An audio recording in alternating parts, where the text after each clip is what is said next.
Mélodie Madar. Bonjour Laurent. Merci d'être là avec nous aujourd'hui à Genève, sur la scène du Théâtre du Léman. Avec plaisir, merci de me recevoir. On va découvrir un petit peu aujourd'hui votre start-up. Ça s'appelle encore une start-up à ce stade de développement, je ne sais pas. Ouais, c'est vrai que c'est une question qu'on nous pose souvent et peu de personnes ont la réponse pour savoir qu'est-ce qu'une start-up et qu'est-ce qui l'est pas. Je pense que la start-up c'est plus une philosophie de vie et d'organisation, donc oui, on a encore une start-up, je pense. Une jeune pousse en français. Ça s'appelle les éclaireuses. Pour les gens qui ne connaissent pas, qu'est-ce que c'est les éclaireuses? Alors les éclaireuses, c'est le média social leader en France sur les jeunes femmes milléniales. Donc on est vraiment un média qui aborde toutes les thématiques féminines. Ça passe de la mode, de la beauté, au lifestyle, à la food, au sport. Et le but, c'est voilà, d'inspirer nos lectrices au quotidien. Les éclaireuses, vous avez démarré quand cette aventure? Alors on a démarré ça en 2014, en juin 2014, donc ça va faire à peu près 3 ans et demi.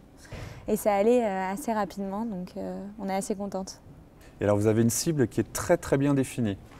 Oui, on s'adresse vraiment aux 18-35 ans, donc c'est ce qu'on appelle aujourd'hui les millénials. Donc c'est les jeunes femmes ultra connectées qui sont vraiment des social natives et qui ont grandi avec Internet. Et il fallait qu'elles trouvent un média qui leur ressemble et c'est comme ça que les éclaireuses, le média Les Éclaireuses est né. Et vous êtes dans le monde francophone, vous faites aussi anglophone. J'essaie de comprendre un peu la taille de votre audience potentielle. On parle de combien de femmes milléniales dans le monde qui sont concernées, que vous ciblez avec les éclaireuses? Alors nous aujourd'hui on est uniquement sur la France. Pourquoi pas? C'est vrai que c'est une question qu'on nous pose souvent si on va s'étendre à l'étranger. Évidemment qu'on y pense, mais c'est vrai qu'on a beaucoup de choses encore à consolider en France. Et aujourd'hui les éclaireuses, en quelques chiffres, c'est 8 millions de visites par mois sur notre site web. On a plus de 4,5 millions de followers sur les réseaux sociaux. On a aussi les communautés beauté et Healthy les plus puissantes de France aujourd'hui. Et voilà, c'est à peu près tout. Combien de vues par mois à peu près? Combien d'interactions entre les éclaireuses et le public? C'est ça. Alors aujourd'hui, on a environ 350 millions de vues par mois sur les réseaux sociaux. Donc ça veut dire que vous avez des clientes qui sont très actives, qui reviennent beaucoup? Beaucoup, oui. Exactement. C'est toutes les interactions sur les réseaux sociaux par mois. Et alors vous visez la France, mais bien évidemment, il n'y a pas que des Françaises qui viennent. Vous touchez aussi les autres pays francophones, j'imagine, la Suisse, la Belgique, le Canada. On cible d'autres pays francophones, mais c'est vrai que notre cœur de cible aujourd'hui est la France.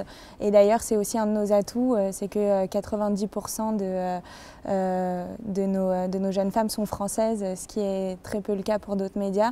Ce qui permet aujourd'hui, quand les marques veulent communiquer sur des Françaises, elles savent qu'il faut venir sur les éclaireuses. Vous avez un public qui est très homogène, très intéressant pour les annonceurs. En gros, vous vous définissez un peu comme un média de la troisième vague. Il y a eu une première vague qui est ce qu'on a connu dans les années, en Suisse on dirait les années 90, les années 90, où on a vu un peu les médias dits traditionnels arriver sur le online. Ensuite, il y a eu une deuxième vague. Alors pour nous, la première vague, c'était vraiment l'émergence des médias. Donc, en fait, ce qui qualifiait c'est ce qu'on appelle aujourd'hui les médias traditionnels. Ce qui qualifiait à peu près cette vague, c'est qu'on faisait l'effort d'aller chercher l'information, c'est-à-dire qu'on allait se rendre en kiosque et en journaux pour lire tout ce qui était presse écrite. Donc ça a duré très longtemps. Très longtemps. Le début de la presse écrite. Voilà, tout à fait. Après, on s'est aperçu qu'avec l'arrivée d'Internet, il y a une seconde vague. Et c'est là que beaucoup de groupes médias sont nés, mais on fondait un peu... le mode de consommation était le même, c'est-à-dire qu'on faisait l'effort d'aller chercher l'information, sauf qu'au lieu d'aller le chercher en kiosque, on allait faire notre recherche sur Internet. Donc beaucoup de grands groupes médias sont nés avec cette vague-là. Et c'est ce qu'on appelle aujourd'hui des groupes qui sont SEO ou Google friendly, c'est-à-dire qui ont créé vraiment leur communauté et leur audience grâce aux requêtes Google. Et aujourd'hui, en tout cas il y a quelques années maintenant, il y a eu cette vague du social. Et là, le mode de consommation a complètement changé. On appelle vraiment ça une révolution historique de la consommation des médias. Et c'est vrai qu'aujourd'hui, on ne fait plus l'effort d'aller chercher l'information et on attend que l'information vienne à nous. Donc il fallait un média en fait qui livre le contenu directement à ses consommateurs, à ses lecteurs, là où tout le monde passe la plus grande partie de leur temps, c'est-à-dire sur le mobile et sur les réseaux sociaux. Mais c'est des choses qui sont antinomiques ou c'est des choses qui sont complémentaires? C'est-à-dire que selon vous, les médias sociaux, ce comportement de flux, on reçoit l'information, va complètement remplacer l'ère Google où on allait chercher, ou est-ce que c'est deux choses qui vont un petit peu jouer des coudes et se compléter? Aujourd'hui, je pense qu'on est vraiment on reçoit plein d'informations constamment, donc c'est difficile de trier. C'est d'ailleurs très difficile de capter l'attention des gens en général et particulièrement les jeunes aujourd'hui. C'est vrai qu'il y a encore cette... en fait, Google va toujours rester là évidemment et c'est très bien d'être Google friendly, mais quand on va faire une recherche d'information, c'est pour des sujets bien précis, alors que pour livrer de l'information au quotidien, il faut évidemment aller sur les réseaux sociaux aujourd'hui. Google qui a essayé de lancer un média social, ça n'a pas très bien marché, Google+. Exactement. Après avoir fait Orkut d'ailleurs, qui marchait très bien dans certains pays. Et c'est vrai qu'on voit d'ailleurs au niveau de la pub que c'est les deux géants qui se partagent avec deux modes de consommation très différents. Les éclaireuses, comment ça se matérialise? Comment est-ce que le public arrive sur les éclaireuses? Parce que si j'ai bien compris, ce n'est pas forcément sur leséclaireuses.com. Vous êtes une marque qui se décline à plein d'endroits sur les réseaux sociaux, sur différentes properties, on dirait en anglais. Ouais. C'est quoi un peu l'inventaire de là où se déploient les éclaireuses? En réalité, les éclaireuses, c'est évidemment un site web, sauf que... Qu'on trouve sur... Où ça? Qu'on trouve sur Internet, leséclaireuses.com. Sur Internet, ça je savais, Mélodie, mais ça aurait pu être .fr. Oui, donc leséclaireuses.com. Leséclaireuses.com. Et du coup, ensuite, on livre en fait notre flux d'informations, nos contenus sur les réseaux sociaux. Notre particularité, c'est qu'on est devenus des experts des réseaux sociaux et on a très bien compris que le contenu devait s'adapter à chaque réseau social. Donc, on livre évidemment différents contenus selon le type de réseau. Par exemple, sur Facebook, on a vraiment des contenus qui sont propres à Facebook. Sur Instagram, on va avoir vraiment des posts qui sont consacrés à Instagram. Pareil sur les Insta Stories. Sur Snapchat aussi, on a vraiment un concept inédit sur ce réseau. Donc finalement, oui, on est un site web, mais on crée vraiment divers contenus sur les différentes plateformes. Mais c'est très fragmenté parce que vous avez non seulement, vous avez ce site web central, mais vous avez aussi quelques channels différents. C'est-à-dire que vous avez des thèmes, vous avez une thématique beauté, une thématique santé. Et à l'intérieur de cette thématique, ça va encore être différencié par réseau. C'est-à-dire que vous n'allez pas communiquer pareil sur Instagram que sur LinkedIn ou je ne sais pas si vous y êtes. Ouais, on y est. Mais alors, pourquoi est-ce que vous avez d'abord séparé les éclaireuses en différentes marques? Alors en fait, ce qui s'est passé, et on en est très fiers aussi aujourd'hui, c'est qu'on est les premières en France à avoir créé justement ces différentes marques, ce qu'on appelle aujourd'hui des verticales sociales. Qui s'appellent comment, juste pour que... Alors les éclaireuses beauté, les éclaireuses Elsie et les éclaireuses. En réalité, on a créé notre site Les Éclaireuses avec sa verticale sociale sur Facebook qui s'appelait Les Éclaireuses. Et quelle était la logique de séparer les différentes verticales? Très vite, en fait, quand on a créé Les Éclaireuses, on s'est aperçu qu'on a voulu aller étape par étape. On parlait d'un sujet, après on a essayé d'élargir nos thématiques en élargissant un peu les différents contenus qu'on postait. Et on a vu vraiment une interaction folle sur l'univers de la beauté. Et on s'est aperçu que vraiment, les jeunes femmes qui étaient fans de beauté l'étaient vraiment accros et en demandaient toujours plus. Donc on s'est dit, on tient quelque chose, pourquoi pas créer une verticale sociale qui s'appellerait les éclaireuses beauté et qui serait vraiment là pour parler à une cible bien précise et de sujets bien précis. Parce qu'on se rend compte que par exemple, si vous aviez mélangé les deux, les gens qui étaient intéressés par la santé ne réagiraient pas sur la beauté et l'inverse. Donc c'était ça, l'idée de vraiment...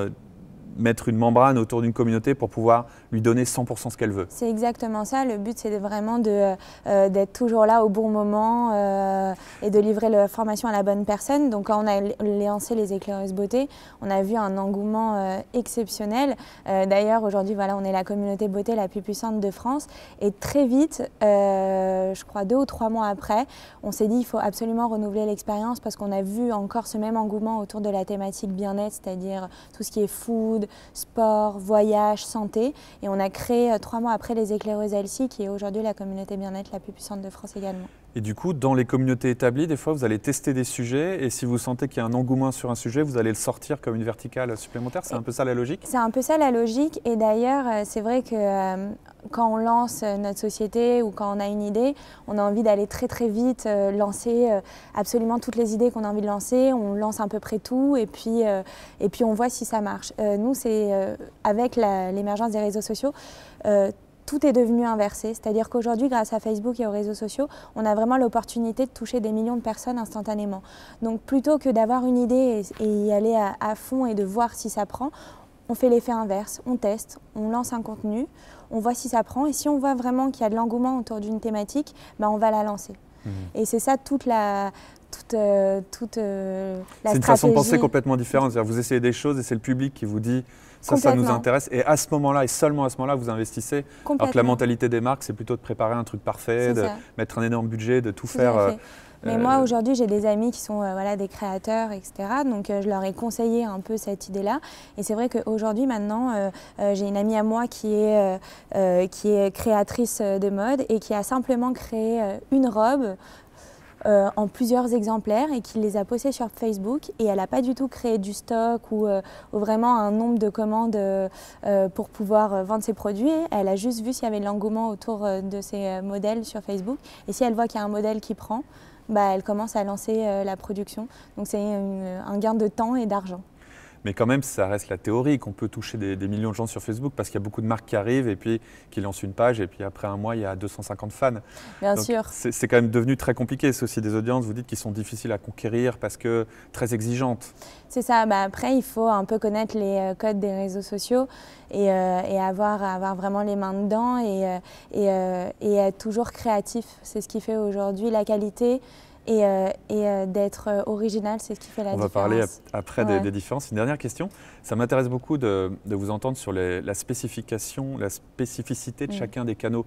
Parce que la vieille mentalité, quand vous n'avez pas connu ça, vous êtes trop jeune, mais les vieux comme moi, quand les réseaux sociaux sont arrivés, on avait cette idée qu'une entreprise allait pouvoir prendre le même message et avec un outil magique, aller le cross-poster, on appelait ça, sur Twitter, sur LinkedIn, sur Facebook. Et déjà, il y a de plus en plus de plateformes, des plateformes qui sont très visuelles, par exemple Snap qui est vertical, alors qu'on vient plutôt d'un monde paysage pour les photos. Aujourd'hui, si vous prenez les différents médias sur lesquels vous êtes, quelle spécificité vous avez remarqué? C'est-à-dire, qu'est-ce qui marche où? Si par exemple on commence par Facebook, qu'est-ce qui marche sur Facebook? Alors aujourd'hui sur Facebook, ce qui marche c'est vraiment le contenu. Mais le contenu ça veut dire quoi? Des vidéos, des images, bien des textes? sûr, c'est à la fois de l'édito, les gens lisent beaucoup et c'est là où maintenant, comme je vous ai dit, on va chercher l'information. La vidéo, et clairement Facebook a voulu concurrencer YouTube, donc il fallait vraiment aller sur de la vidéo et nous aujourd'hui on y allait complètement. Et tout ce qui est, photo, images d'inspiration ou images un peu rigolotes fonctionne bien sur Facebook. La durée d'une vidéo sur Facebook? Alors il faut que ça soit des durées assez courtes, environ 30 secondes à 1 minute 30. Comme je dis, pour capter l'attention des utilisateurs sur Facebook, il faut être très rapide. Avec les sous-titres? Avec le bon wording, avec toujours les sous-titres. Aujourd'hui c'est vrai que je vois beaucoup de vidéos de grands médias qui ne sont jamais sous-titrés, mais il faut savoir qu'aujourd'hui les vidéos sur Facebook sont vues à 90% sans son, donc on risque de passer à côté de voir notre vidéo si on ne met pas de sous-titres. Facebook, vidéo, c'est vrai que c'est une plateforme qui fait un énorme effort et qui finalement est très complémentaire de YouTube parce que sur Facebook on arrive à avoir des pics d'audience et sur YouTube c'est plus le long tail, c'est dans la durée, c'est en effet les gens qui vont chercher. Sur YouTube, vous mettez les mêmes vidéos que Facebook ou vous les retravaillez avant de les poster sur YouTube? Non, évidemment, le but c'est toujours s'adapter au réseau social. Après, on n'est pas très YouTube, on a voulu vraiment aller sur tout ce qui était viral, etc. C'est un peu notre marque de fabrique et notre connaissance. Mais c'est vrai qu'aujourd'hui, on commence de plus en plus à développer des formats YouTube qui sont un peu plus longs et là où on apprend plus de choses. Instagram? Alors Instagram, c'est vraiment pour nous un excellent vivier. Là, on est vraiment allé sur le côté inspirationnel. Les gens vont vraiment sur Instagram pour voir de belles images, avoir de l'inspiration. Donc c'est vraiment là-dessus qu'on est allé. Et pour tout ce qui est Insta Story, qui est vraiment la grande tendance. Vous voyez un boost énorme là-dessus. On dit que Facebook va vraiment essayer de drainer l'audience de Snap. Ça, vous le voyez dans vos chiffres, dans les usages? Complètement. En plus, on voit que ça monte de jour en jour.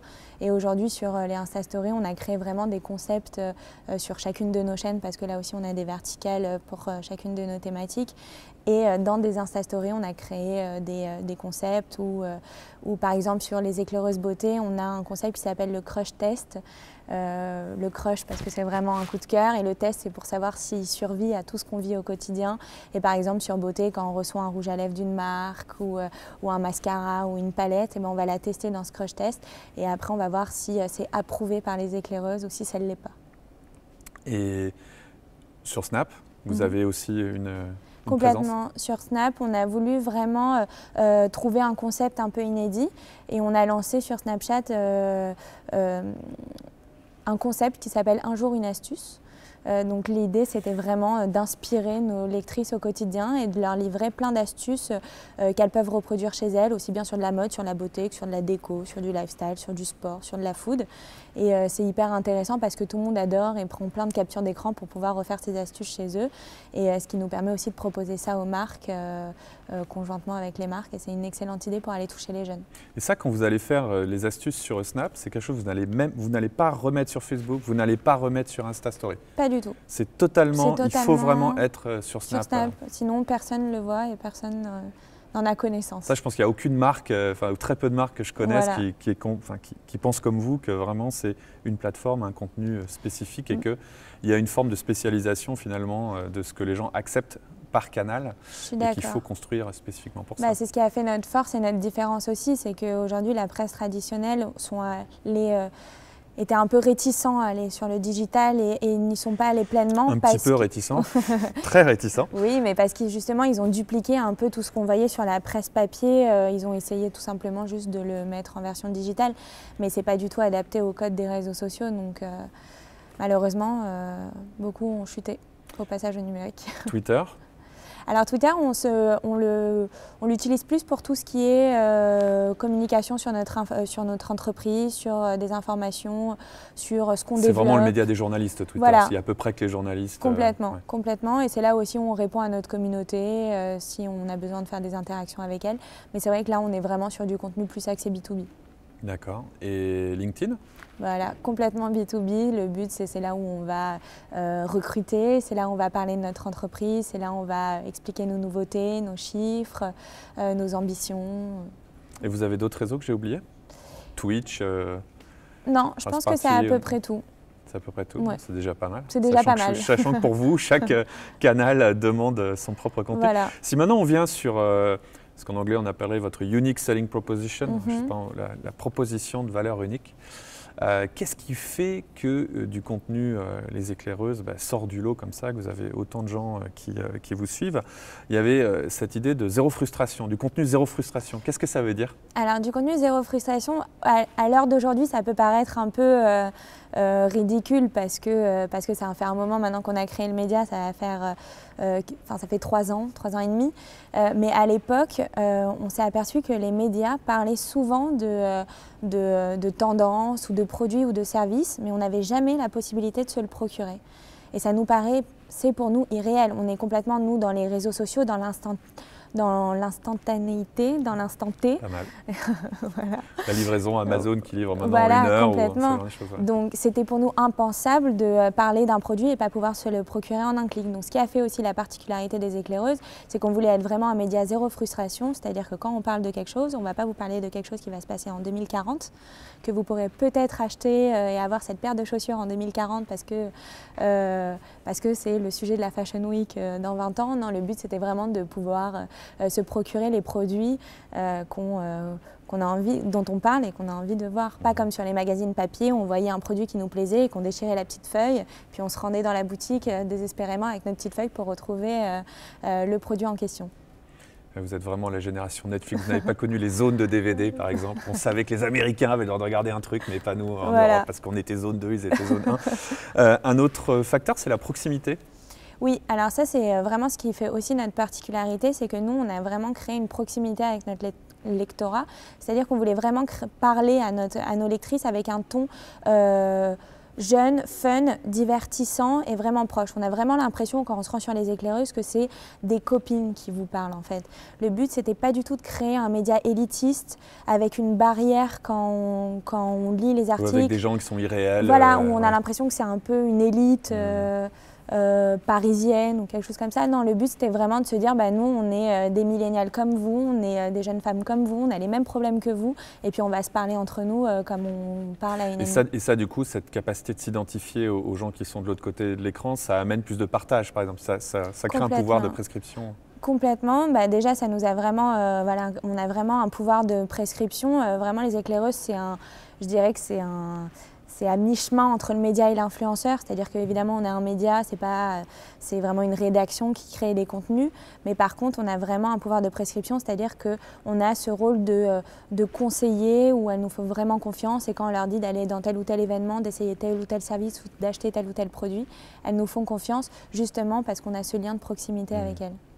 Et c'est toujours du contenu qui est divertissant, qui est positif. C'est ça, le but. Ce qui est l'inverse de pas mal de médias, où on a l'impression justement qu'il y a un peu un cercle vicieux dans le monde des médias, qui est plus il y a des problèmes dans le monde, plus il y aura d'audience chez eux. Vous êtes complètement à l'opposé. Nous, le but, c'était vraiment de créer un média fun, inspirant, la bonne dose d'humour qui nous fait du bien au quotidien. Donc, on ne part pas de sujets anxiogènes. Après, ça ne veut pas dire qu'on ne veut pas en parler. C'est juste qu'on trouve que, comme à l'image dont on a fait notre stratégie, c'est-à-dire avec des verticales, pourquoi pas créer un jour une verticale sur des sujets un peu plus, sur des faits divers, voilà, un peu plus profonds ou un peu plus anxiogènes. Voilà. Mais c'est juste qu'on trouve qu'il faut toujours le bon moment au bon endroit. Donc ça ne sera peut-être pas sur les éclaireuses, mais peut-être éventuellement sur une nouvelle thématique. Quelque chose, quand on fait de la vidéo, on voit beaucoup de marques qui se plantent parce qu'ils essayent de la faire à moitié sans mettre les moyens. Chez vous, on sent qu'il y a un vrai souci de qualité des contenus techniques et éditoriaux. Complètement. Nous, notre but, c'était vraiment de faire des contenus de qualité. Quand on parlait de cette troisième vague du social, il y a eu beaucoup de médias émergents avec cette vague-là. On n'est pas le seul média social qui existe. Par contre, c'est vrai qu'eux, et notamment aussi aux États-Unis avec des BuzzFeed, etc., ils ont vraiment voulu créer leurs médias sur le principe du buzz. Mais nous, on voulait vraiment avoir toujours cette qualité. Et la qualité, ça ne veut pas dire qu'elle ne peut pas être virale, en fait. Et au contraire, plus il y a de la qualité, plus les gens se reconnaissent, plus les gens apprennent des choses et plus ils ont envie de partager le contenu. Donc notre but, c'était vraiment de créer du contenu intéressant, de qualité et qui soit également viral. Et ça va peut-être contre-intuitif. Je ne sais pas si il y a pas mal de gens qui vont penser que si c'est viral, c'est que c'est de qualité. Et vous, ce que vous dites, c'est que des fois, il y a des choses virales, mais qui ne vont pas être intéressantes parce que ça va être une espèce de blague, on n'en ressort pas grandi, on n'apprend rien. Ouais. C'est ça la différence. Et donc, qu'est-ce que c'est un contenu de qualité? Alors, est-ce que des fois, vous avez quelque chose que vous adorez, mais qui n'a pas marché vis-à-vis de votre audience, il n'y a pas beaucoup de vues, vous êtes quand même contente? Comment est-ce que vous mesurez le succès de votre contenu? Si ce n'est pas un focus sur le buzz et donc le nombre de clics, le nombre de vues. Bien sûr. Non, en réalité, nous aussi, on adore parler de sujets légers et fun. C'est ce qui fait aussi l'ADN des éclaireuses. Mais par contre, c'est vrai qu'un sujet de qualité, c'est pas forcément un sujet sur quelque chose qui nous grandit, mais c'est plus sur un créateur d'émotions. Je dirais que ce qui est partagé sur les réseaux sociaux, c'est ce qui nous procure une émotion. L'émotion, ça peut être parce qu'on a rigolé. Donc là, c'est le côté fun et léger. C'est parce qu'on a été en colère aussi, on n'a pas aimé ce qui s'est passé, voilà, une révolte. Ça peut être aussi la tristesse, vraiment quelque chose qui nous a émus. Et le quatrième point, c'est vraiment qu'on ait appris quelque chose. Donc en général, voilà, les deux choses qui font qu'un sujet est viral sur les réseaux sociaux, c'est vraiment créateur d'émotions et si on a appris quelque chose. Alors ça, de nouveau, je pense un des clichés sur les réseaux sociaux, c'est que c'était une espèce de dépotoir où les gens mettaient une photo de leur chien en train de faire une bêtise. Vous, au contraire, vous dites que les millénials veulent apprendre, veulent ressentir quelque chose, enfin, qu'il faut qu'il y ait du sens en fait dans ce Oui, et en plus, en fait, les millénials adorent en apprendre plus sur un sujet ou découvrir une nouvelle marque, découvrir un nouveau service. Il suffit juste de leur livrer l'information de la bonne manière. Et alors, un des grands soucis qu'ont les médias en ce moment, c'est de gagner leur vie. On a encore vu, il y a des grands médias qui sont vraiment en galère, et pourtant des gens qui avaient pris des virages numériques assez tôt. Je pense au Guardian en ce moment, on en parle un peu. C'est quoi votre modèle d'affaires? Alors nous, notre business model, c'est vraiment la publicité, comme tous les médias. Mais comme je vous ai dit, on s'adresse à une cible assez précise qui sont les millénials. Et on s'est dit qu'il fallait leur livrer une publicité, mais différente de ce qu'on voyait sur Internet, c'est-à-dire pas du tout de bannière publicitaire. Ça perturbe vraiment la navigation. On a toujours une pop-up qui arrive en plein milieu de l'écran. En plus, sur des plateformes comme Facebook, Instagram, vous ne maîtrisez pas. C'est la plateforme qui va maîtriser ce qui vient avec le contenu. Donc, Oui, non, mais je parle que quand on clique, une fois qu'on arrive sur Facebook et qu'on arrive sur le site, il fallait vraiment qu'on parle différemment de marques et qu'on aborde une publicité totalement différente. Donc on a vraiment décidé de faire 0 zéro display, c'est-à-dire zéro bannière publicitaire sur le site, pas de pop-up qui s'ouvre et on ne trouve pas la croix pour fermer, et puis le son s'est activé, et puis on ne sait plus quoi faire, on est perdu et finalement on n'a pas pu lire le contenu. On s'est dit vraiment qu'il ne fallait pas ce type de publicité, mais qu'il fallait créer un nouveau type de publicité, ce qu'on appelle aujourd'hui le brand content, c'est-à-dire vraiment créer du contenu sur une marque, mais vraiment pour passer du temps avec la marque, en savoir plus sur la marque, vraiment découvrir la marque d'une manière différente, parce qu'on s'est aperçu que les millénials n'étaient pas du tout réticents à la publicité, mais ils avaient simplement besoin d'un autre type de publicité pour en savoir plus sur une marque. Mais du coup, alors comment est-ce que vous gérez, où est la ligne entre le contenu sponsorisé et le contenu éditorial? Vous mettez où cette… En réalité, on a un vrai contrat de lecture avec nos lectrices, donc tous les contenus qui sont sponsorisés par des marques est affiché clairement. Et nous, au quotidien, on écrit du contenu sur les marques. Et d'ailleurs, quand je disais qu'on est un média zéro frustration, quand on est passé à l'étape de monétiser le média, ça ne s'est pas vu ni ressenti parce que depuis toujours, on parle de marques et de produits et de services et de films et de tout ce que vous voulez de manière vraiment spontanée. Donc le but, c'est de toujours garder notre spontanéité. Si aujourd'hui une journaliste elle a envie d'écrire sur une chaussure Nike, ça ne veut pas dire qu'elle ne peut pas le faire parce que d'un autre côté, on a une campagne avec cette marque. Le but, c'est toujours de garder notre spontanéité et en même temps de proposer vraiment des campagnes de grande envergure pour des marques. Mais du coup, vous ne pouvez pas du tout travailler comme un média traditionnel, parce qu'un média traditionnel, par exemple, va séparer sa régie pub et en gros prendre n'importe quoi. Alors que vous devez quand même avoir des marques qui sont en ligne avec l'intérêt de vos lectrices. C'est-à-dire vous devez quelque part filtrer vos annonceurs. Vous ne pouvez pas travailler avec toutes les marques avec cette approche. Alors si, on peut travailler avec toutes les marques. Par contre, c'est vrai que nous, on préserve beaucoup notre communauté. Notre but, c'est vraiment de ne pas les décevoir. Donc si vraiment on voit qu'il y a un produit ou un service ou une marque qui n'est pas du tout en adéquation avec notre ADN, ça nous est déjà arrivé de refuser des contrats. Donc c'est vraiment un parti pris parce que aujourd'hui, quand on voit des gros budgets arriver et qu'on se dit finalement on trouve que ça ne fit pas avec notre communauté, c'est vrai que c'est un pari à prendre, mais je pense que c'est aujourd'hui ce qui fait la fidélité et l'engagement de notre lectorat, c'est qu'on a toujours voulu les préserver, donc c'est ce qui fait notre force. Et aussi ce qui fait notre force, c'est nos idées et notre originalité, c'est-à-dire que même si de prime abord une marque n'a pas grand intérêt sur les éclaireuses, c'est à nous aussi de trouver l'idée, comment l'aborder différemment et de présenter à nos lectrices. C'est ça, c'est que c'est plus du tout le même processus, parce qu'avant, on imagine une marque qui vend des chaussures aller avec sa propre agence, faire son spot de pub, le balancer sur 50 chaînes télé et les chaînes recevaient ça, n'avaient pas d'input. Vous, la pub que vous faites, si j'ai bien compris, ça va être quelque chose de forcément collaboratif. Vous allez devoir vous asseoir avec la marque, leur dire on a envie, ça nous intéresse chez vous, on peut dire ça. Et donc vous êtes obligé de préserver l'intérêt de vos lecteurs, lectrices et lecteurs d'un côté, donc de garder une obligation de pertinence, et c'est vous qui allez décider un peu de quoi on parle par exemple, et en même temps les intérêts de la marque. Donc il y a un équilibre à trouver, mais c'est très différent du processus d'avant, où l'annonceur arrive chez vous puis vous dit voilà, affichez ça. Affichez ça complètement, et c'est ça qui fait aussi la force de nos contenus, l'idée c'est vraiment un travail de collaboration entre la marque et nous, et de mélanger nos deux univers, et aussi d'utiliser toutes les statistiques dont on possède sur nos lectrices pour expliquer à la marque les meilleures façons de communiquer sur leurs produits ou leurs services. Mais du coup, les annonceurs aujourd'hui vont devoir quelque part vivre aussi cette spécialisation par canaux. C'est-à-dire qu'ils vont devoir consacrer une équipe créative à faire de la pub sur les éclaireuses, ils vont devoir mettre d'autres gens sur d'autres médias. C'est-à-dire qu'en tant qu'annonceur, aujourd'hui, on va devoir créer un contenu particulier pour toutes les plateformes sur lesquelles on veut faire de la pub? En réalité, nous, on le fait pour eux. Donc c'est sûr que quand ils viennent chez nous, c'est nous qui allons adapter le contenu sur chaque réseau social. Pourquoi? Parce que ça vous permet de garder la main sur la qualité? Complètement. Nous, on est vraiment… c'est notre image, c'est notre ADN, on sait comment parler à nos lectrices, mais la marque l'entend très bien parce que finalement, comme vous disiez, c'est qu'elle a des centaines de personnes qui travaillent pour elle, et puis si elle veut faire quelque chose qui lui ressemble, elle a qu'à aller dans son service marketing, ils vont faire quelque chose d'extraordinaire, et je n'en doute pas. Par contre, s'ils viennent sur les éclaireuses, c'est parce qu'ils recherchent aussi notre goût, notre style, notre ADN, et c'est ça qui est intéressant, c'est de mélanger deux univers en fait, et c'est ça qui rend une campagne vraiment qui fonctionne très bien.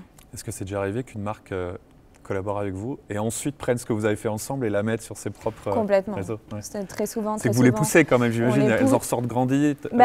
En réalité, grandies. Oui, bien sûr. Mais comme on est vraiment créateur de contenu, le but c'est aussi que la marque puisse s'en servir pour elle. Donc évidemment. Ouais, c'est intéressant. Donc, vous êtes un média, vous êtes un co-créateur. C'est ça. On peut être aussi une agence de publicité, de créa. Il y a vraiment des frontières qui ont bougé dans ce monde-là. C'est très intéressant. Mélodie, une question qui m'intéresse beaucoup, c'est qu'est-ce que font de faux tous ces médias qu'on voit arriver sur le online d'avant Internet, les gens qui ont migré ou même cette première génération de médias digital native. Pourquoi est-ce qu'ils n'arrivent pas à gagner de l'argent? Qu'est-ce qu'ils font faux?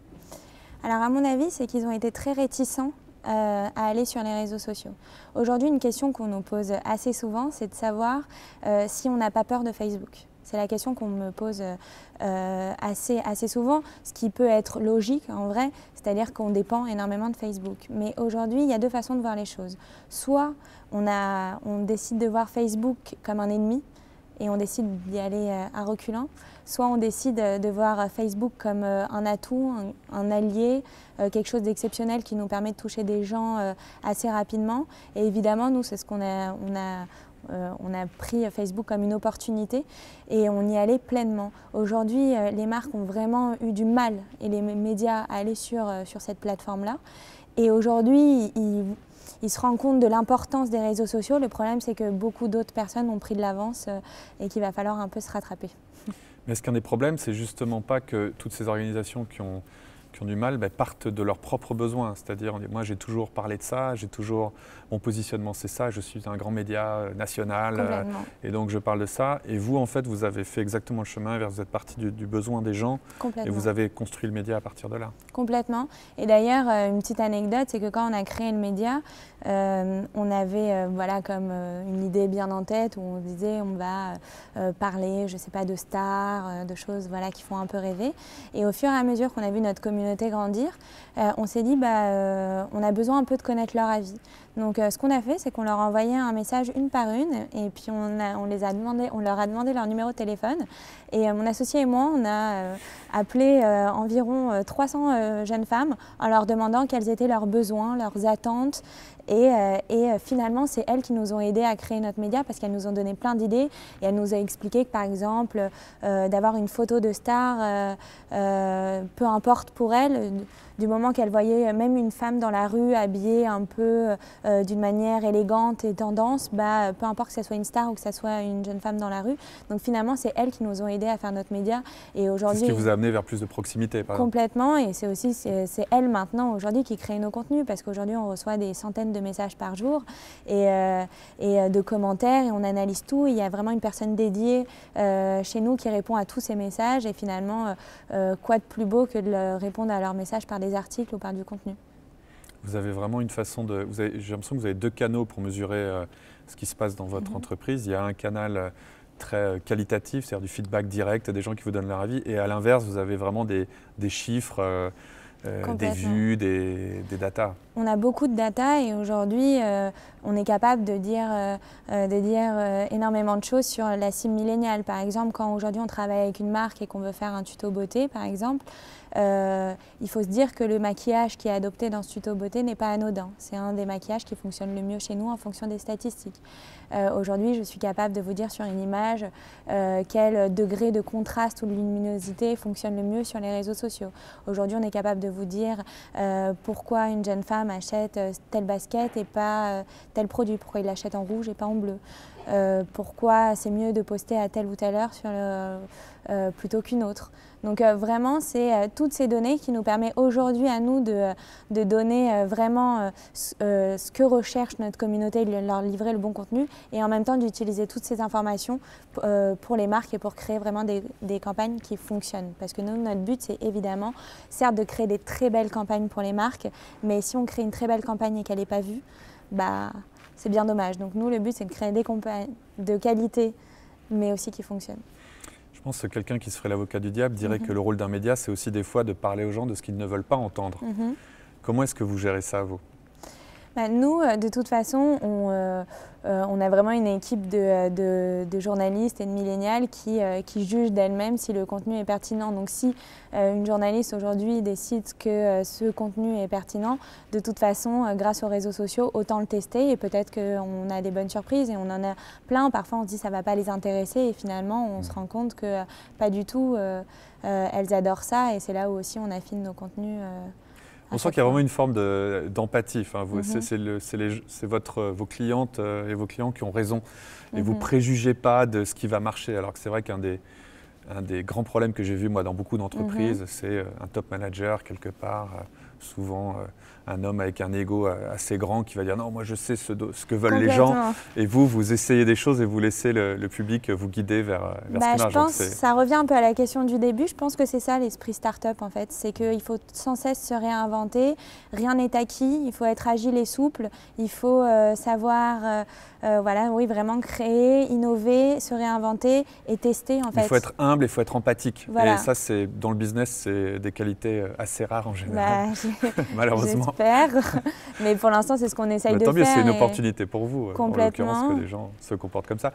Une dernière question, Mélodie, c'est quel est l'avenir? Où est-ce que vous allez? Qu'est-ce qui va sortir bientôt des éclaireuses? Alors, plein de choses qu'il faut savoir, c'est comme je vous ai dit, c'est que ça fait 3 ans et demi que les éclaireuses, qu'on a créé le média Les Éclaireuses. La première année, ça a été vraiment de construire la communauté.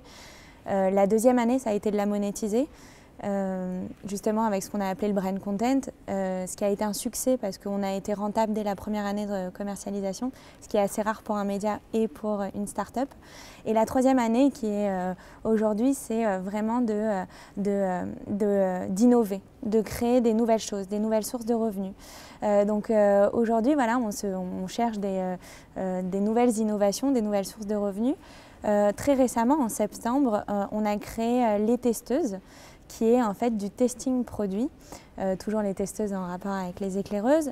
On s'est aperçu qu'au moment de la commercialisation d'un produit ou d'un service, les marques avaient vraiment besoin d'avoir un feedback sur leurs produits. Et finalement, elles avaient besoin de s'adresser à des jeunes femmes et on s'est dit mais c'est dommage, nous aujourd'hui on a vraiment des millions de jeunes femmes, donc pourquoi pas les faire tester auprès de notre communauté. Et pour notre communauté, c'est un énorme cadeau qu'on leur fait aujourd'hui, c'est-à-dire qu'elles peuvent tester en exclusivité des produits qui sont soit pas encore sortis, soit qui viennent d'être sortis, simplement en donnant leur avis en fait. Et aujourd'hui c'est exceptionnel pour les marques parce que finalement elles peuvent avoir très rapidement l'avis de centaines de jeunes femmes sur leurs produits et nous, nos lectrices, elles sont hyper contentes parce qu'elles ont vraiment des produits au quotidien à tester. Et aujourd'hui, c'est une énorme source de revenus pour nous et en très peu de mois déjà. Merci Mélodie Médard. Merci à vous.